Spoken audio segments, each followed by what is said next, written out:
Pastore, ad ascoltarmi chiedo un solo momento. Chi sei? Parla, Che prova al cuore? frena meschina il pianto. Oggi vedrai stretto, fra più ritorte il tuo maestro.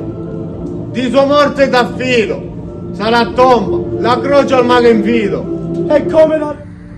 È facile. Seguino norme mie. Per sconosciute e solitarie vie. Ma poi del traditore io mi vergogno.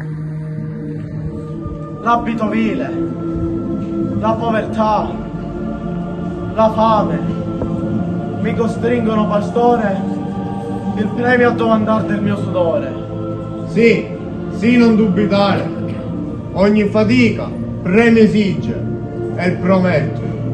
Ma prima consegna il lazzarello legato. Indi per tua mercede 30 denari avrai del nostro argento.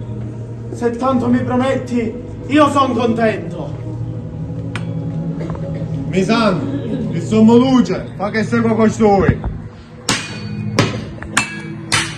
Cauta alla preda e sollecito parta. Accodio cuore! Già vengo prigioniero! In mezzo a 1000 spade esporrò la mia vita e mio l'impegno che mora in croce il seduttore indegno. Io veggio in buon affettato amore che vi trasporta. Questo e voi narrate con belle idee sognate, benefici e portenti, son fantasie dei sensi. Abbaglia l'uomo, vostra mente confonde il suo magico prato e cerca di bloccarmi e finché io mora, a lui sarà nemico e a chi lo dà, valle con spietato. Questa sera abbiamo fatto la rappresentazione del tradimento di Giuda, da una scena di partenza dove Giuda incontra il sacro sacerdote Caifa, gli spiega di essere seguace di Gesù, con a proseguire anche tutte le scene dove giudei e i soldati romani. Io sono Giuda. Sicuramente è stato particolarmente emozionante. Per me era il primo anno, stancante, è da dire che è stancante, però è un'esperienza molto bella, sia da vedere, immagino, ma anche da fare.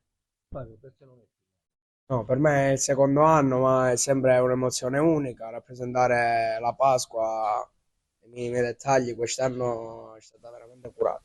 Molto sentita. Sì, è veramente tanto sentita.